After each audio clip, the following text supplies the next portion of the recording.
Bapak Ibu boleh lihat kiri kanannya, katakan be blessed. Be blessed. Be blessed. Be blessed. Silakan duduk Bapak Ibu.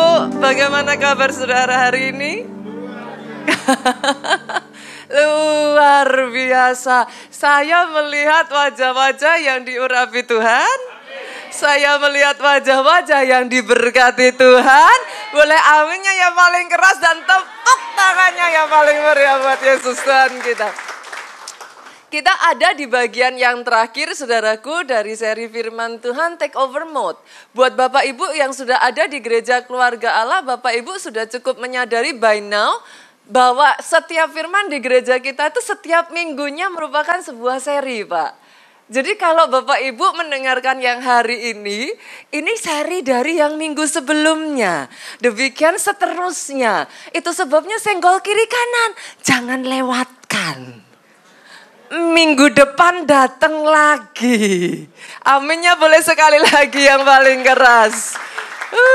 Dan hari ini saudaraku saya akan menyampaikan satu pesan firman yang berjudul rebut dan menangkan.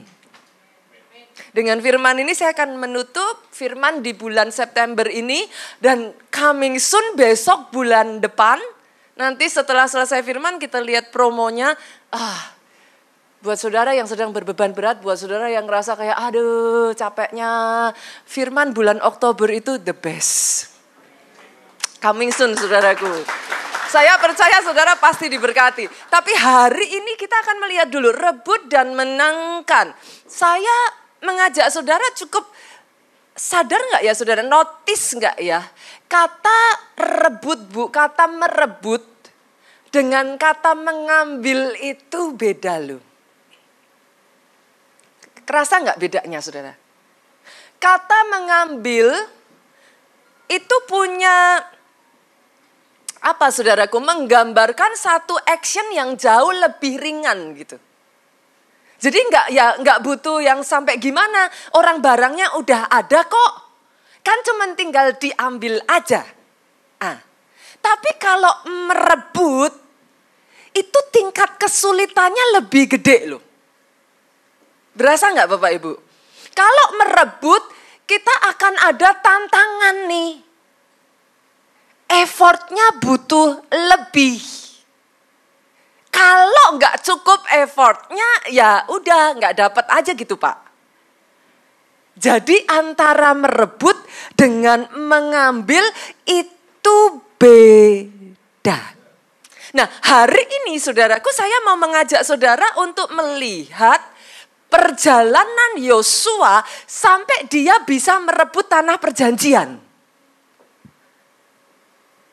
Sampai di titik terakhir kehidupan Yosua itu dia bisa bilang gini. Dari segala yang baik yang dijanjikan Tuhan dalam kehidupanku, tidak ada yang tidak digenapi. Semuanya digenapi. Doa saya itu jadi atas hidupmu. Tapi pertanyaannya jadi apakah gimana nih Pastor? Kok sampai Yosua itu bisa menyelesaikan and in the end dia bilang semuanya digenapi. Saya ajak saudara lihat dulu ya, kita baca dulu ya. Yosua pasalnya yang ke-18 ayatnya yang kedua sampai ayatnya yang ketiga. Ternyata bahkan buat bangsa Israel ada momennya tuh saudaraku pada waktu itu masih tinggal 7 suku di antara orang Israel yang belum mendapat bagian milik pusaka. Sebab itu berkatalah Yosua kepada orang Israel, berapa lama lagi kamu bermalas-malas sehingga tidak pergi menduduki negeri yang telah diberikan kepadamu oleh Tuhan Allah nenek moyangmu. Saya ajak kita kalkulasi matematikanya jalan dulu boleh Bapak Ibu. Kalau dikatakan di sini masih tinggal 7 suku di antara orang Israel yang belum dapat bagian, berarti yang udah dapat bagian berapa? Luar biasa saudara. 5. Oh pagi-pagi semuanya konsentrasi loh. 12 kurangi 7, 5 saudaraku. Jadi ternyata di awal ini kisah pada saat itu bangsa Israel disuruh Tuhan tuh udah dikasih janji kan. Kamu akan merebut tanah perjanjian. Pergilah mereka dan benar. 5 udah dapat bagian. Tapi setelah 5 dapat bagian Pak, ternyata bangsa Israel ngerasa nyaman. Udah loh 5. Yang 7 juga ikut-ikutan. Kayaknya segini aja juga udah oke loh. Sadarkah saudara, dalam kehidupan kita sering kali kalau enggak hati-hati sangat mudah buat kita itu ada di zona nyaman. Kita ngerasa udah cukup. Tapi maafkan saya saudaraku, Tuhanmu enggak pernah setengah jalan. Namanya Alfa dan Omega. Yang dia mau kalau engkau rebut sampai sepenuhnya. Jangan hanya puas setengah jalan berhenti. Banyak orang Kristen kalau sudah saya bicara soal berkat, siapa sih yang gak bilang amin? Bukan cuman bilang amin Pak, aminnya paling keras.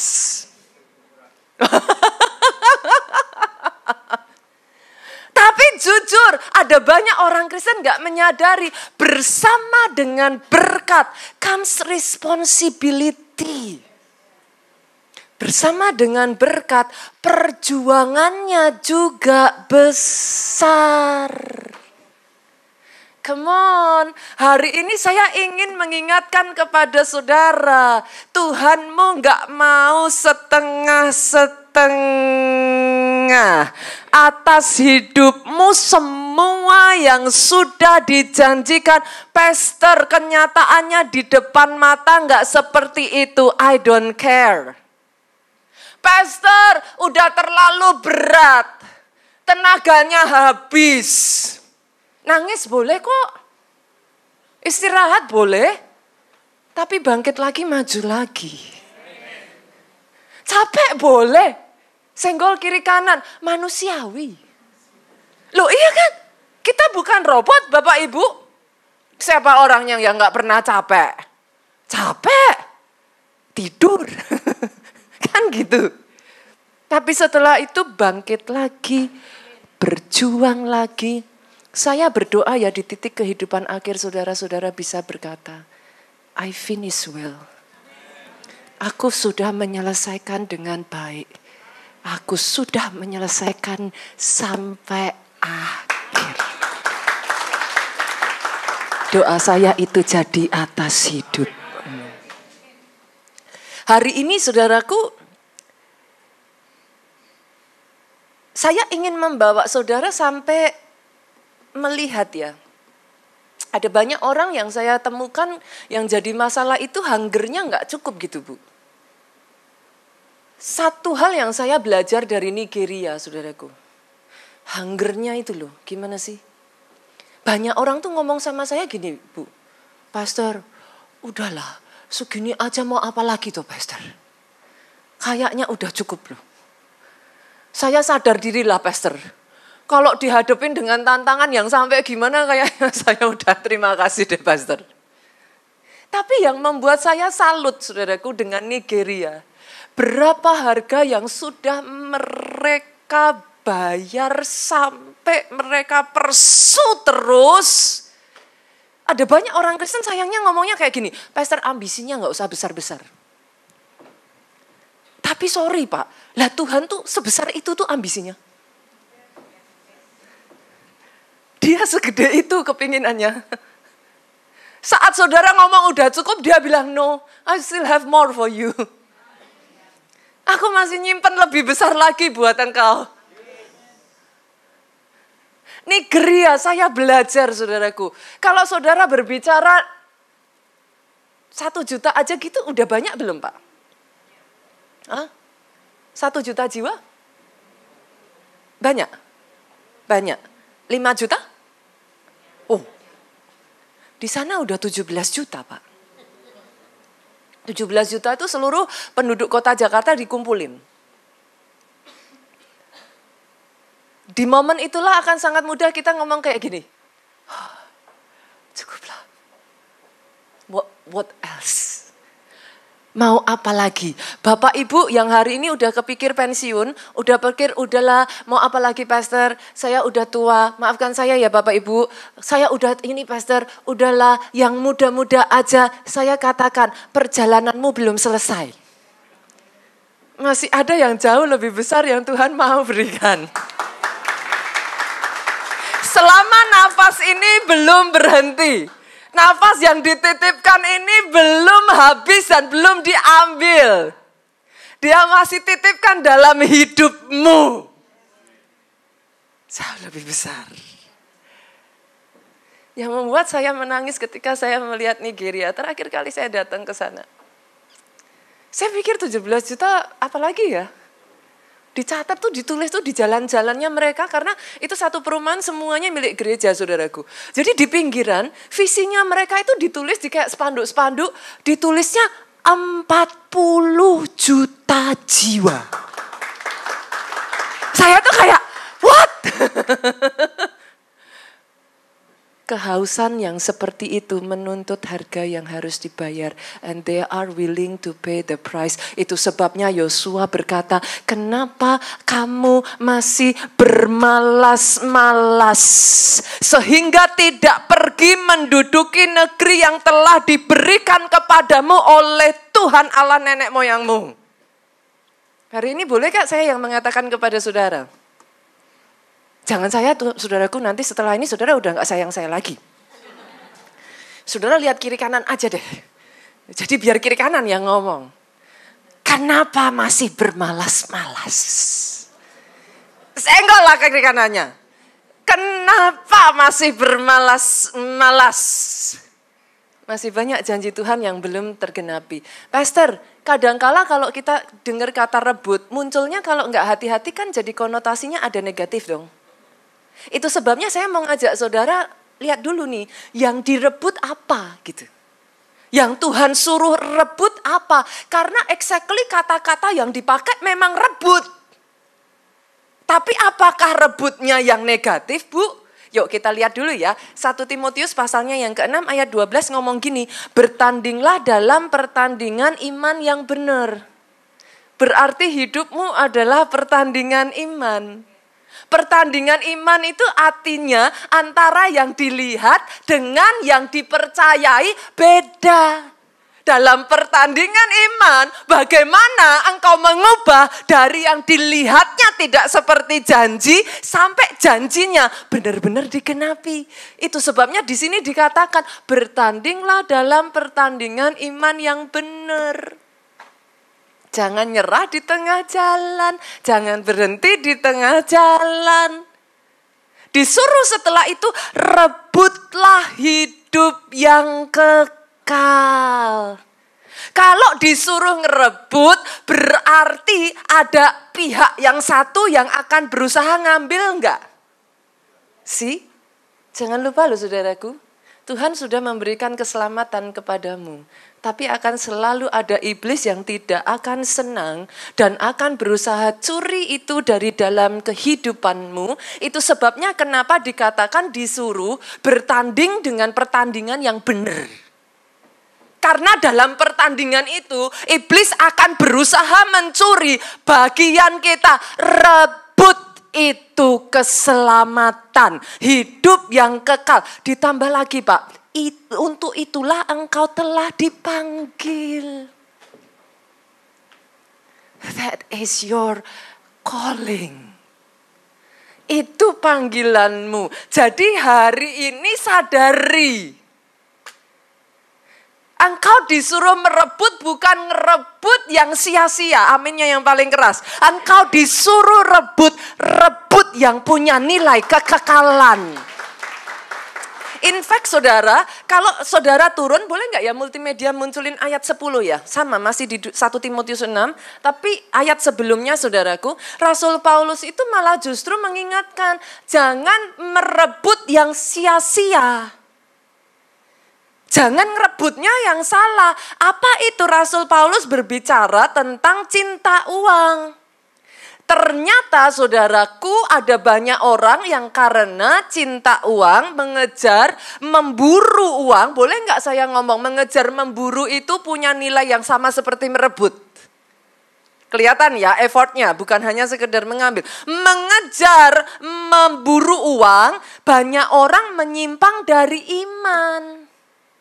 Akhirnya menyiksa dirinya dalam berbagai duka.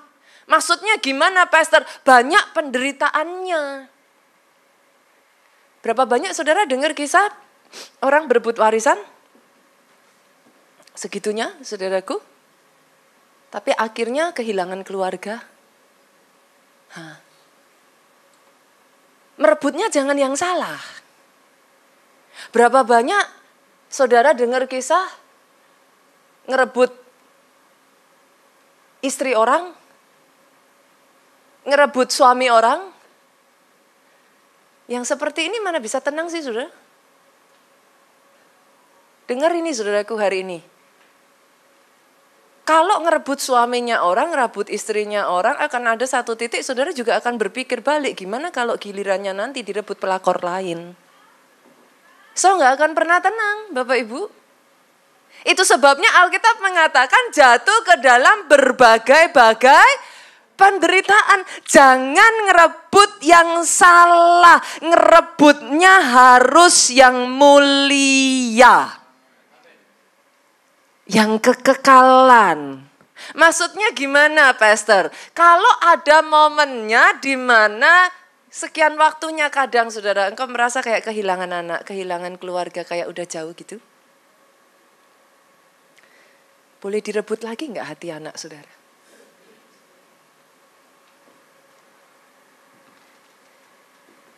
Ada sebagian orang yang saya lihat ya saudaraku, hari-hari ini hidupnya terkurung dalam kebencian, kemarahan, terpenjara untuk mengasihani diri sendiri. Kalau di tempat ini ada saat ini di dalam nama Yesus, rebut kembali kebahagiaanmu boleh. Jangan izinkan iblis itu torture you that much. Rebut lagi yuk. It belongs to you. Ambil. Tapi boleh nggak saya tambahkan lagi? Saya disclaimer dulu supaya saudara nggak salah mengartikan perkataan saya. Boleh nggak rebut hatinya Tuhan? Pastor, what do you mean? Kalau nggak hati-hati disalah artikan nih. Kenapa kok rebut hatinya Tuhan? Apa yang dimaksud pastor? Eagerness-nya itu loh saudaraku. Apa? Kerinduannya itu loh. Kehausannya yang begitu rupa untuk menyenangkan hati Tuhannya itu loh. Rebut hati Tuhan.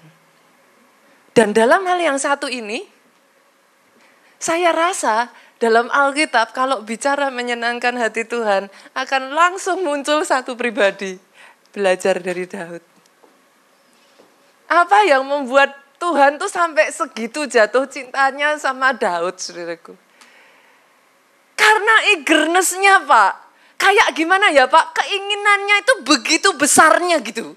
Nyenengin hati Tuhannya tuh segitunya gitu. Itu sebabnya kenapa saya menggunakan bahasa rebut hati Tuhan. Karena actually itu berbicara effortnya itu loh. Bu, Daud itu ya apa? Gimana ngomongnya ya? Bapak Ibu di sini yang sudah menikah tuh. Dulu sampai akhirnya jadi istrinya. Itu perjuangannya gimana Pak? Loh nggak mungkin loh ya. Saudara, kamu mau apa enggak? Enggak mau ya sudah. Gitu kan enggak mungkin. Bapak-bapak, halo. Sampai akhirnya istrinya mau itu diapain? Wah direbut katanya. Rebutnya gimana Pak? Oh bakpao. Aduh bakpao Bu. Bapak-bapak saya tanya nih, kapan terakhir gombalin istrinya? Dulu saudara waktu pacaran sama istri tiap hari digombalin. Aduh cantik sekali. Aduh kamu mah yang paling tahu hatiku. Tiap hari digombalin kayak gitu. Sampai akhirnya dapat. Tapi setelah dapat, setelah jadi istri. Nah, Nah, kapan terakhir bapak-bapak gombalin istrinya? Harus sering-sering loh. Loh benar. Pak Obaja usia sudah 72 tahun. Kalau dekat sama Bu Obaja setiap kali ini ada saksinya saudaraku. Itu kalau dekat sama istri selalu ngomong, istriku ini istri terbaik di dunia. Loh benar, awalnya Bu Obaja kalau digituin, ibu-ibu kan gitu tuh. Kalau dipuji suaminya kayak, tapi lama-lama saudaraku, telinganya terbuka lebar. Lama-lama, tahukah saudara, bapak-bapak ketika kau lakukan itu kau sedang menyirami istrimu. Dia akan menua secara umur, tapi akan semakin cantik ketika disirami terus dengan cinta. Masalahnya orang Kristen tuh di sini, ini kok pada seneng banget ya? Tuh Pak, pada butuh tuh ibu-ibunya tuh. Masalahnya dengan orang Kristen sama Bapak Ibu. Dulu awal-awal kenal Tuhan, segitunya loh sama Tuhan. Habis-habisannya. Berapa banyak saudara masih ingat awal mula engkau jumpa Yesus sebagai Tuhan dan Juru Selamatmu. Seperti apa apimu? Di mana lagi itu sekarang? Masih punya kerinduan sebesar itu untuk datang beribadah? Masihkah pelayanan adalah sebuah kehormatan? Masihkah saudara bisa mengatakan berdiri di atas mimbar ini adalah satu privilege untuk melayani Tuhan? Kadang kalau enggak hati-hati, udah enggak pernah gombalin Tuhan tuh. Daud saudaraku, yang sampai bikin Tuhan jatuh cinta. Belum apa-apa, suka dikit-dikit naikin pujian. Setelah jadi raja, nggak cukup dia sendiri. Dia bikin seluruh bangsa Israel menaikkan pujian 24 jam sehari buat Tuhan. Sudah dibikin pondok Daud, nggak cukup. Dia berpikir bagaimana aku bisa mendirikan rumah bait Allah yang begitu megah buat Tuhanku yang besar. Saudara kalau jadi Tuhan gimana nggak tersentuh sih? Setelah diberkati, Pak, tambah habis-habisan lagi melayani Tuhan. Setelah diangkat, setelah dibawa Tuhan tinggi, pakai kekayaannya justru lebih lagi jadi berkat. Mensupport terus agendanya Tuhan dijadikan di muka bumi ini. Kalau seperti itu gimana Tuhan gak jatuh cinta, Bapak Ibu? Segitunya Daud.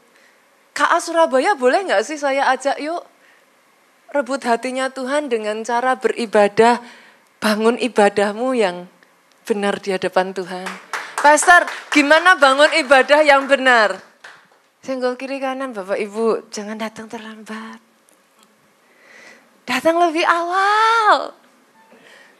Yang lain belum ada gak apa-apa. Duduk di sini, ngomong sama Tuhan. Tuhan, yang lain terlambat, aku nomor 1 datang. Terserah mau yang lain menyembahnya seperti apa. Tapi saudara masuk di sini langsung ngomong Tuhan, I miss you. Itu gombalin Tuhan saudara. Saya disclaimer loh ya. Pastor Nita ngajarin gombalin Tuhan. Kata gombalin artinya bohongin. Enggak, saudaraku, no, saya disclaimer. Jangan dipakai dengan cara yang salah. Itu adalah kata gaul, Pak. Lah nanti masuk, dipotong. Pastor Nita ngajarin kita gombalin Tuhan. Pengajaran sesat. Habislah, saudaraku. Tapi tahu dong, saudara, maksudnya gaul dong. Ketika yang lain dengar firman, cuman amin. Ketika yang lain dengar firman, terserah mau yang lain kayak apa. Saudara lo, aminnya yang paling keras. Pendetanya ngomong apa, yang lain gak amin, saudara amin paling keras. Itu jadi punya saudara. Terserah yang lain bagaimana. Ada banyak orang Kristen saya lihat bilang amin, bilang haleluya, takut, senggol kiri kanan. Enggak dosa, Pak. Apalagi di gereja. Enggak dosa bilang amin, haleluya, tepuk tangan yang paling meriah. Enggak dosa. Amin, Bapak Ibu. Gombalin Tuhan. Bikin tambah seneng Tuhannya. Datang ke tempat ini sampai di satu titik ya saudaraku. Di setiap hari Minggu di ibadah jam 9, engkau belum datang. Tuhan mudah nongkrongin. Ana ya Pak Freddy. Loh, dia lihat. Apakah saudara pikir Tuhan itu enggak lihat satu-satu? Loh, dia lihat. Dia tahu yang satu ini tiap datang paling depan, paling antusias, paling seru. Jangankan Tuhan, saya aja lihat. Loh, saya hafal. Jemaat itu kan punya sarangnya ya. Iya toh, saudara kalau duduk kan ya di situ-situ aja toh. Pokoknya kalau tiap hari Minggu naik itu kan, oh si Adis, kan gitu. Tuhan juga sama loh. Setiap kali yang satu ini datang, isinya ngomel terus. Tuhan jahat, Tuhan ini. Sama yang satu datang, terima kasih Tuhan, Tuhan Yesus selalu baik. Padahal Tuhan tuh lihat penderitaannya besar, Tuhan tuh lihat perjuangannya enggak gampang. Tapi terus dari mulutnya ngomong, Tuhan engkau selalu baik. Kapan Tuhan meninggalkan aku? Kapan Tuhan enggak baik? Kalau saudara jadi Tuhan, lebih senang yang mana? Nah kan, saudara sendiri yang ngomong kan? Rebut hatinya Tuhan yuk. Dengan kita mempersembahkan ibadah yang menyukakan hati Tuhan. Boleh gak rebut hati Tuhan juga dengan jaga hidup bener yuk? Terserah orang mau bilang rugi. Mumpung ada kesempatan, cuan. Yang lain tipu-tipu, kita nggak ikut-ikut, hancur Pak. Zaman sekarang, saya nggak tahu orang Surabaya itu, saya itu menemukan ya saudaraku, ternyata orang Surabaya itu medoknya nggak jauh-jauh beda sama orang Solo, saudara. Jadi saya di sini tuh malah justru seneng. Kenapa saudara? Karena ada yang lebih parah dari saya gitu. Saya menemukan temen gitu. Wah, saya pikir, wah medoknya kok lumayan juga gitu saudaraku. Coba ya saudaraku, saya ajak saudara, kalau orang bilang jujur ajur, di hadapan Tuhan, jujur, justru langkah kakinya dilindungi Tuhan. Rugi gak apa-apa? Pastor saya udah disakiti, saya udah dikhianati, saya udah ditipu, saya dihabisin. Orang bilang saya bodoh, pastor ngelakuin yang saya lakuin. Bodoh di depan manusia, dipakai Tuhan untuk mempermalukan kok, gak apa-apa. It's okay. Firman Tuhan ngomong seperti anjing aku di depanmu, tapi aku tetap ada di sana. Karena bagianku, warisanku, Tuhanku sampai selama-lamanya. Kadang ada banyak orang ngomong sama saya, Pastor Nita ngapain, Pastor Nita segitunya. Saya sangat menjaga saudaraku. Manusia boleh ditipu saudara. Tuhanmu gak pernah bisa ditipu. Rebut hatinya yuk Pak. Jaga yuk, gak punya motivasi aneh-aneh. Murni terus aja. Bersihin terus. Ngomong sama Tuhan. Manusia boleh gak lihat. Tapi aku sama Tuhan. Sama seperti ke istrinya ngomong saudaraku. Sama Tuhan jawab sama. Tuhan aku padamu. Itu. Aku padamu. Yang lain terserah mau seperti apa. Aku ngerjain bukan untuk dipuji. Aku ngerjain bukan untuk diperhatikan. Aku ngerjain karena Tuhan sudah lebih dari baik dalam hidupku. Dan kalau bicara ngerebut hatinya Tuhan, tahukah saudara ada satu cara paling manjur ngerebut hatinya Tuhan? Atau ada satu, setiap orang itu kan punya apa sih kesukaannya ya? Pak David sukanya apa Pak? Bu Evi katanya. Sweet gitu saudara. Setiap orang tuh punya kesukaannya. Nggak bisa ditipu. Saudara mau tahu?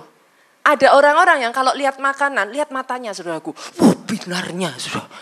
Wah makanan itu kayak segalanya. Ada orang yang suka fashion. Nggak makan nggak apa-apa. Yang penting cantik.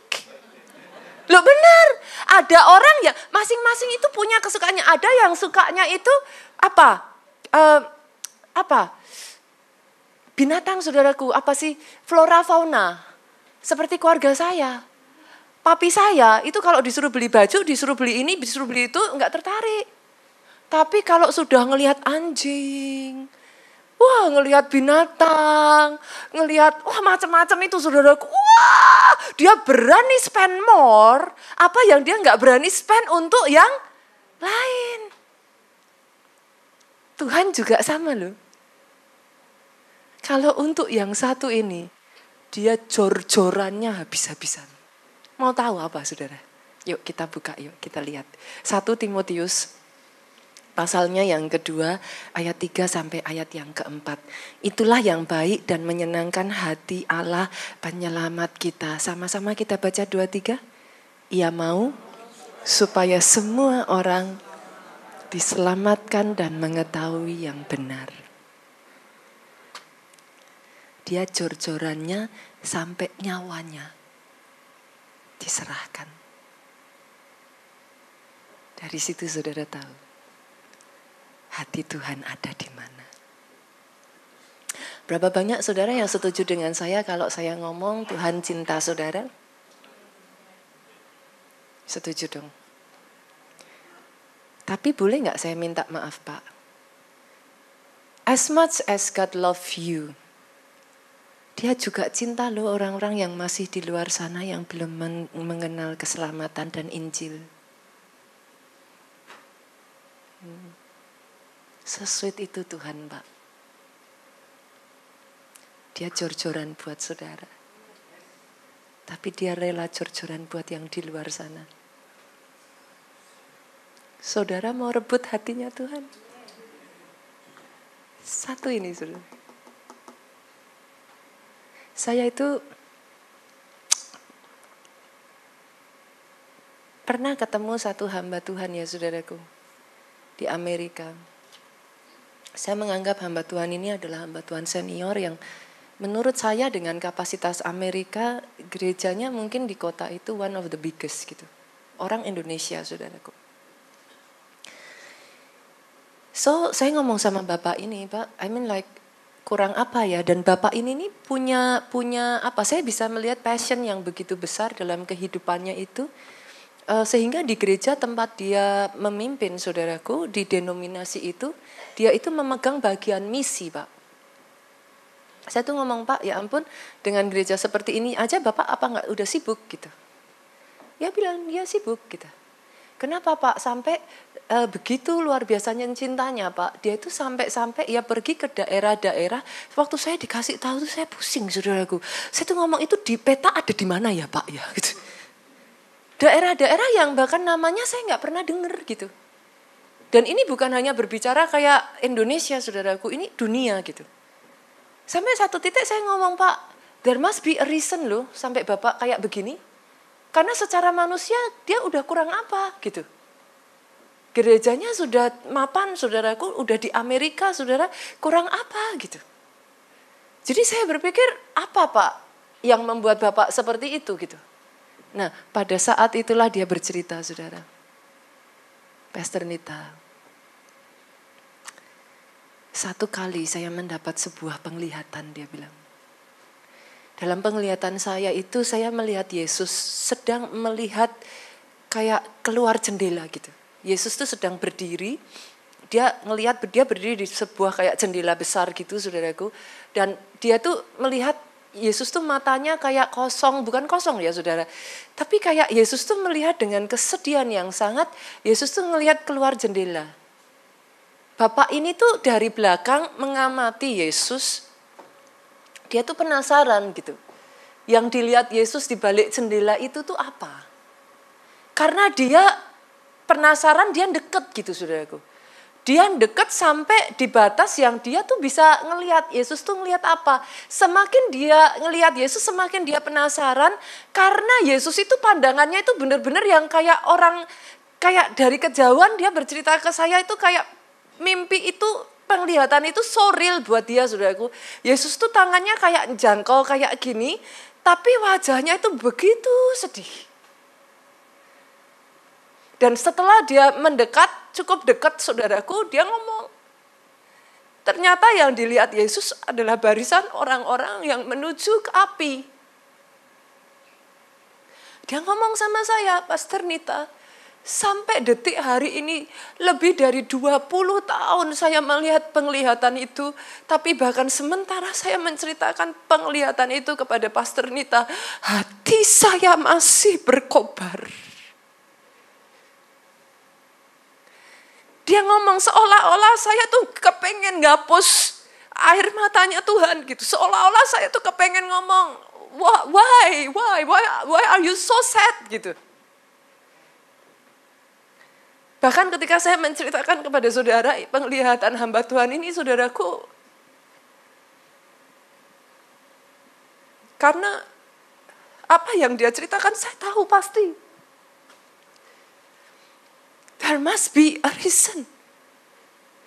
Sampai Yudas 1 ayatnya yang ke-23 ngomong gini saudara. Selamatkanlah mereka dengan jalan merampas mereka dari api.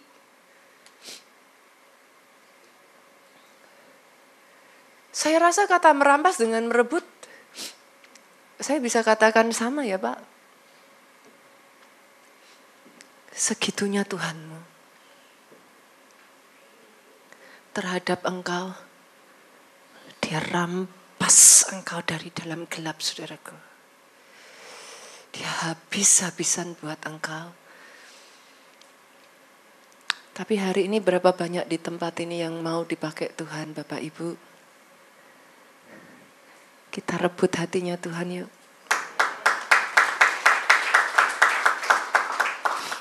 KA Surabaya jangan pernah lupa yang ini ya. Saya titipkan buat Surabaya. Menjadi besar is one thing. Tapi habis-habisan menyelamatkan jiwa lu. Dengan sendirinya gak mungkin gak besar kok Bapak Ibu. Tapi bukan karena angka. Angka itu punya nama. Jangan pernah lupa itu ya, KA Surabaya. Itu bukan cuman angka yang saudara hitung setiap minggu para pelayan Tuhan, halo. Saya titipin ini. Value ini gak pernah boleh hilang dari keluarga Allah. Para pengurus ibadah di sini, jangan pernah lupa. Dia tuh bukan hanya angka yang saudara beginikan tuh setiap minggu. Deketin, tanyakan nama Bapak siapa. Kami bisa apa? Kami bisa doakan apa? Apa yang Bapak Ibu butuhkan, karena angka itu punya nama.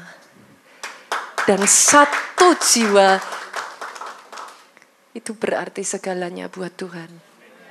Sampai Alkitab berkata satu jiwa diselamatkan seisi surga bersorak-sorai. Hari ini saya mau membawa saudara untuk melihat ya saudaraku the journey ya. Pastor, gimana cara saya bisa merebut, Pastor? Karena memang ayat ini mengatakan bahasanya direbut, Bapak Ibu. Disuruh ngerebut memang. Nilainya kekekalan. Tapi caranya saya gimana, Pastor? Ada banyak orang Kristen saking gak pernah memberitakan Injil. Bingung loh kalau mau memberitakan Injil. Saya mesti apa ya Pastor? Saya mesti gimana ya Pastor ya? Disuruh memberitakan Injil, nervousnya tuh sampai kayak, saya ngapa Pastor? Saya ngapa Pastor? Simple tuh sebenarnya Bapak Ibu, everything start with one. Dimulainya dengan 1. Ada 5 yang saya mau bagikan kepada saudara ya. Yang pertama adalah family and friends outreach. Penginjilan keluarga sama teman. Maksudnya gimana, Pastor? Saudara kalau nanti buka ya, perhatiin dalam kitab Injil, maka saudara akan menemukan pertama yang ketemu Yesus itu Andreas. Saudara baca aja itu, ada di Injil. Pertama yang ketemu Yesus Andreas, Pak. Andreas punya saudara namanya Simon Petrus. Setelah Andreas ketemu Yesus, Andreas tuh cerita sama Simon Petrus, ada pribadi satu yang menarik loh, namanya Yesus. Yuk, aku bawa. Akhirnya Simon Petrus dikenalin ke Yesus. Simon Petrus ikut. Kayak itu loh saudaraku, film kartun yang satu, terus anak ayam, terus nanti ada satu lagi. Ya kayak gitu saudara. Dari Simon Petrus, besoknya Alkitab mencatat, Yesus ketemu Filipus. Oh, Bapak luar biasa loh. Ketemu Filipus, betul. Filipus itu Alkitab katakan Filipus ini sekampung temen sama Andreas sama Petrus. Habis itu besoknya lagi dikenalkanlah sama Filipus ke Natanael. Saudara ngelihat benang merahnya enggak? Nah ya kayak gitu Pak. Keluarga besar saya, dari mami saya, gara-gara firman ini, Pak Jo tuh sempat tanya sama mami saya, kok dulu bisa? Jadi kami itu satu keluarga besar, kebanyakan di keluarga Allah. Saya menikah sama anaknya Gembala Sidang, Bu Evi ini anaknya jadi Bu Evi sama saya itu sepupuan Bapak Ibu. Mamanya Bu Evi itu ciciknya mami saya. Menikah sama anaknya juga Gembala Sidang. Jadi ya beginilah saudaraku, kami satu keluarga akhirnya saya tanya mami saya, awalnya seperti apa sih mami? Saya tanya. Kenapa? Karena tadinya keluarga kami bukan keluarga Kristen. Jadi dari kakek nenek saya itu malah ada yang dukun saudaraku. Jadi bukan keluarga Kristen. Sampai di papi mami saya, nah itu saudaraku, mami saya tuh cerita, iya juga ya keluarga mami juga bukan Kristen. Tapi mami punya nenek. Nah neneknya mami saya ini nenek favorit. Buat semua cucu, kenapa? Kalau datang bawa makanan. Jadi semua cucu seneng sama nenek yang satu ini. Tapi hebatnya dia bawa makanan, dia bawa permen. Setelah itu ngajak cucu-cucunya baca Alkitab. Terus kalau neneknya ini datang pas, kan nggak tinggal di kota Solo saudaraku. Kalau pas datang saudara, dia akan ngajak cucu-cucunya ini ibadah di gereja. Jadi mami saya tuh ngomong dari situ. Nah pelan-pelan saudara, satu ngajak yang lain. Bapak Ibu, kalau dapat hal yang mulia, dapat keselamatan, senggol kiri kanan, jangan egois, ajak-ajak. Amin ya, boleh yang paling keras. Kalau hari ini Bapak Ibu masih datang sendirian, next anaknya Pak. Next suaminya.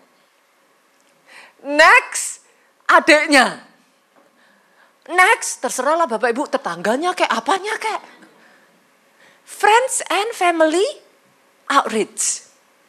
Yang kedua, menginjil tuh gak sesusah yang saudara pikirkan. Tapi pastor, saya itu ilmu pengetahuannya tentang Injil tuh belum dalam. Saudara ngaku aja jarang baca Alkitab, gitu aja saudaraku. Gak usah susah-susah. Mau ngomong aja susah. Pastor, tapi saya belum ini. Pastor, tapi saya belum hebat. Disuruh Injil alasannya banyak. Tapi disuruh belajar. Aduh pastor, saya gak punya waktu pastor. Hebatnya menginjil, saudara tuh gak perlu sampai S2, S3, S-tong-tong. Hebatnya menginjil, saudara cuma perlu bersaksi apa yang Tuhan lakukan dalam hidupmu. Kalau bicara doktrin bisa debat, Bicara kesaksian, orang mau debat. Lah saudara tinggal bilang aja, lah itu yang saya alami kok. Mau apa? Lah memang itu yang saudara alami. Saudara tinggal bilang aja, itu yang saya terjadi dalam hidup saya. Tuhan saya begitu baik, titik habis perkara. Kalau saudara mau debat A, B, C, D, E, F, G, kalau ilmu saudara nggak cukup, jangan-jangan saudara yang akhirnya, oh iya ya, mana yang benar ya? Kan bahaya. Tapi kalau saudara cerita, di keluarga Allah ini, hidup saya berubah. Saya tadinya orangnya suka marah, saya orangnya nggak sabaran, saya orangnya gampang emosi. Tapi setelah di keluarga Allah ini, nggak tahu gimana, saya tuh jadi sabar sekali. Orang mau debat saudara apa? Yang sepakat aminnya yang paling keras. Di sana gerejanya lebih besar loh, lebih bagus. Gerejamu ada apa? Gerejamu nggak ada kan ininya? Nggak ada kan itunya? Lo nggak apa-apa. Gereja lain lebih besar bagus. Semakin banyak gereja dibangun, lebih bagus lagi. Kita kan nggak bersaing dengan gereja lain. Sama tujuannya, jiwa-jiwa ketemu Yesus, aminnya yang paling keras. Boleh? Masing-masing punya panggilannya, masing-masing ada fasenya, yang sekarang kecil akan tiba waktunya jadi besar. Selesai perkara Pak, happy, gak perlu bersaing. Ada ininya enggak, luas enggak, ada karpetnya enggak ada kan tempatmu enggak ada karpet kan? Gak apa-apa. Yang sepakat katakan amin. Amin. Tapi kau ceritakan, aku udah capek-capek, tapi kalau datang ke gereja, hadirat Tuhannya itu loh, aku jadi kuat lagi. Ceritakan. Yang ketiga, sadarkah saudara, penginjilan yang paling kuat itu adalah perubahan hidup, good work outreach. Itu sebabnya 1 Petrus 2, gampang saudara ngafalinnya 1 Petrus 2 ayat 12. Ngomong gini, milikilah cara hidup yang baik di tengah-tengah bangsa-bangsa bukan Yahudi, supaya apabila mereka memfitnah kamu sebagai orang durjana, mereka dapat melihatnya dari perbuatan-perbuatanmu yang baik dan memuliakan Allah pada hari Ia melawat mereka. Saya bertobat bukan karena yang lain-lain, saudara. Saya bertobat, saya itu orangnya keras, saudara. Saya dulu itu nakal. Nakalnya bukan nakal gimana ya, saudara, ngebayangin wajah saya juga nggak nakal-nakal gimana, saudaraku. Nakalnya tuh, saya tuh waktu kecil, saudara, saya tuh kalau ke zaman itu tuh suka di absen. Agama Kristen, angkat tangan. Agama Katolik, agama Islam, Hindu, Buddha. Nah saya gilir, saudara. Catur wulan ini kalau ditanya Kristen, saya angkat tangan. Catur wulan depan ditanya Katolik, saya angkat tangan. Catur wulan depannya lagi, karena buat saya semuanya sama. Saya nggak ada sesuatu yang ini. Jadi kalau diajak papi mami saya ke gereja, saya banting tuh pintu. Saya bilang sama papi mami fanatik, saya bilang. Saya nggak pernah mau. Saudara tahu nggak, saya awal mula ke gereja gara-gara apa? Simple. Saya lihat papi saya berubah. Papi saya tiap pulang gereja nyanyi-nyanyi. Papi saya hidupnya berubah. Saya sebagai anak, saya bisa lihat itu. Sampai satu titik saya penasaran, ada apa di gereja? Kok papi saya bisa begitu? Saya datang tuh ke gereja, masih kecil saya. Penasaran. Karena pada saat itu saudaraku, saya di usia 10 tahunan saudara, sudah pernah beberapa kali mencoba untuk bunuh diri. Keluarga saya baik, semua baik, tapi hidup saya kosong. Buat saudara sebagian di sini ya, you feel the loneliness ya, in heart ya, jangan salah loh, itu seringkali adalah cara Tuhan memanggil engkau. Itu cara Tuhan mencari engkau. arahkan loneliness itu kepada Tuhan. Dari kekosongan itulah saya melihat perubahan hidup papi saya. Saya datanglah ke gereja, saudaraku. Di situ Tuhan jamah hidup saya. Jadi, halo Bapak Ibu, jangan salah loh. Yang terdekat saudara itu ngelihat setelah pulang dari gereja, saudara ngapain? Habis dari gereja, bukannya tambah baik, malah marah-marahnya tambah. Ya mereka akan ngomong, enggak lah ke gereja ngapain? Papi no, ke gereja no. Jadi parah tuh. No. Sekarang parahnya tambah aneh. Enggak ke gereja. Tapi kalau ke gereja dan mereka, orang di sekeliling saudara ngomong, asik ya. Kok yang ini asik ya? Di gereja kayaknya seru deh. Mau ke gereja.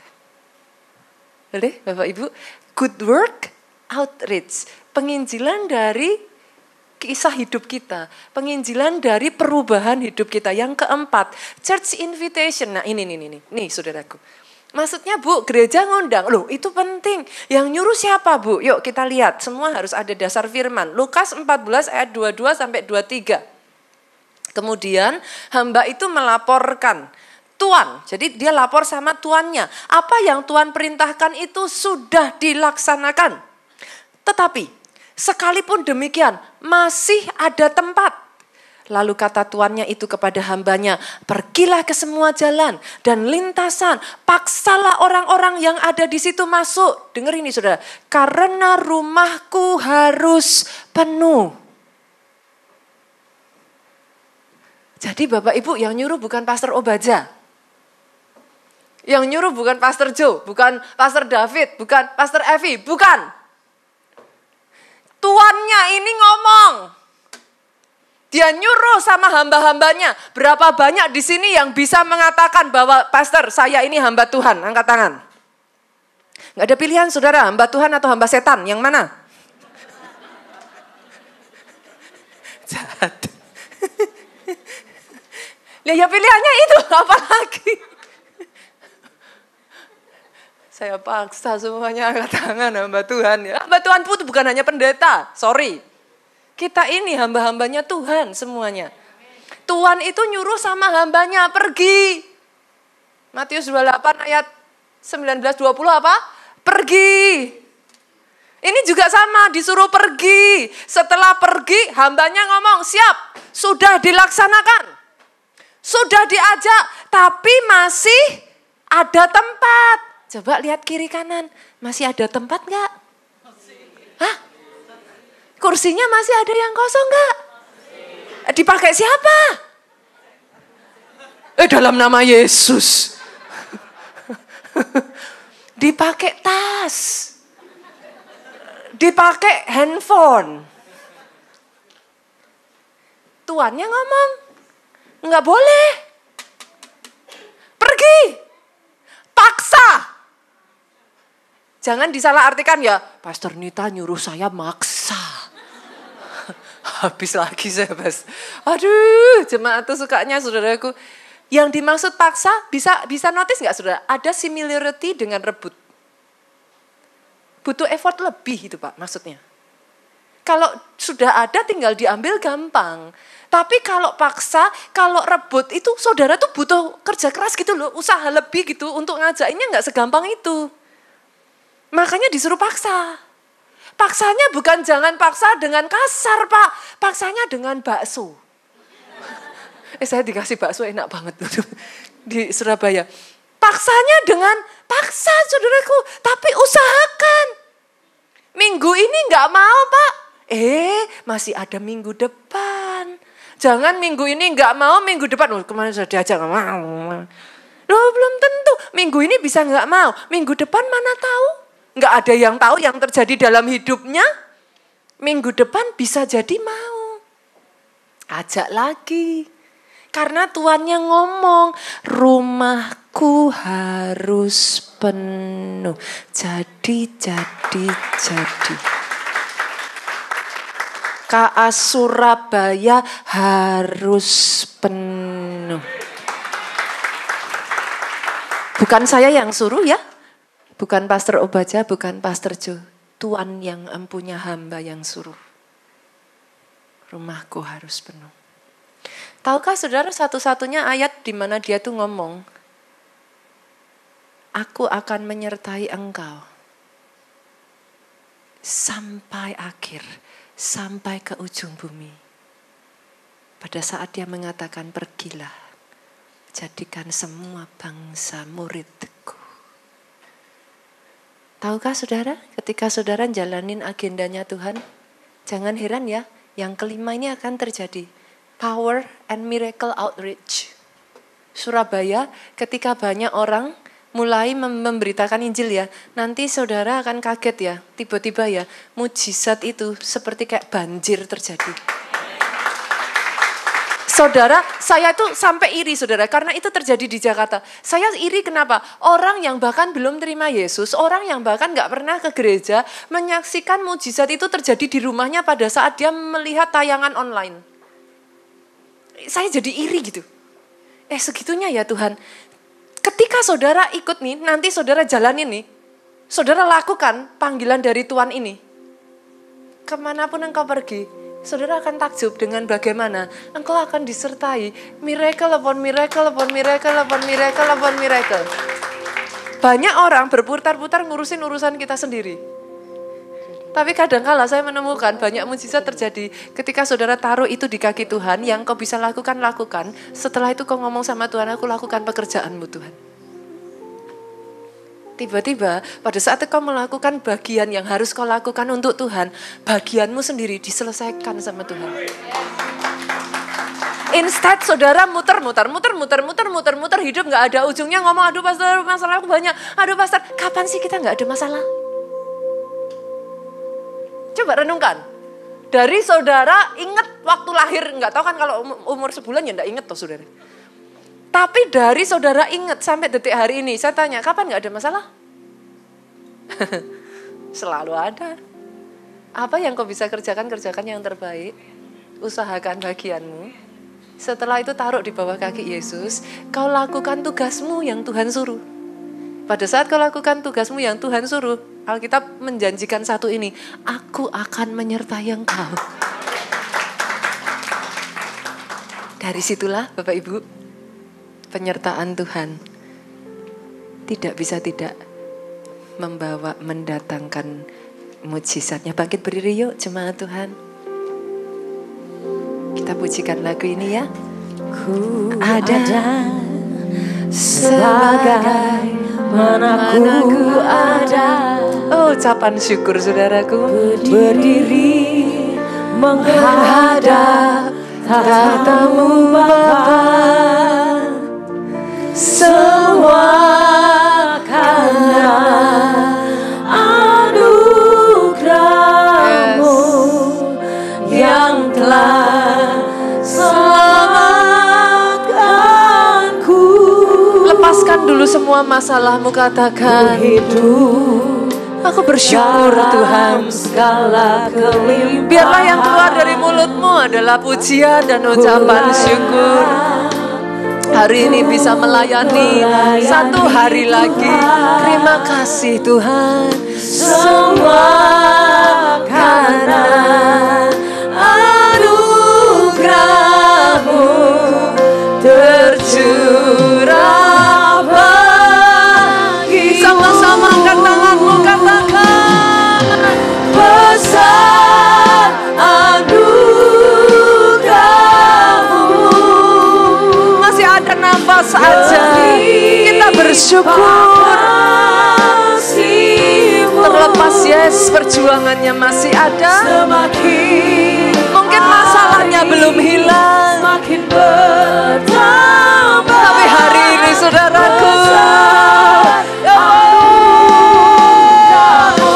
angkat di hadapan Tuhan. Besar anugerah-Mu berlimpah kasih. Jesus, yes, Jesus God.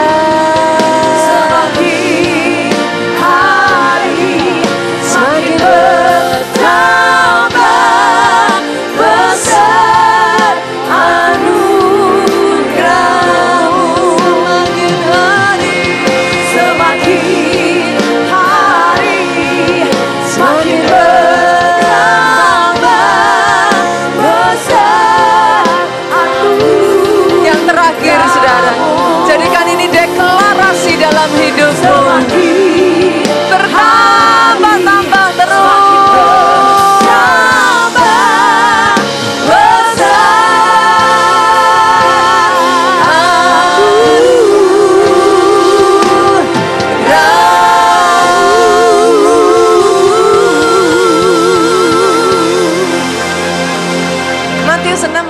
ke-21 mengatakan, di mana hartamu berada, di situ hatimu berada. Kalau harta itu diletakkan, ditaruh, hati itu diletakkan di jiwa-jiwa, maka engkau akan memakai berkat yang sudah Tuhan berikan. It's an every blessing untuk membawa apa yang menyukakan hati Tuhan. Hari ini Tuhan, kami membawa persembahan kami ini di hadapan-Mu. Berkati anak-anak-Mu di tempat ini. Tambah-tambahkan dengan semua yang baik di dalam kehidupan mereka. Tidak pernah kekurangan Tuhan. Pertolongan Tuhan dalam kehidupan mereka. Kami memberikan dengan ucapan syukur dan sukacita. Di dalam nama-Mu Yesus Tuhan kami berdoa, kita sama-sama katakan amin. Silakan duduk Bapak Ibu.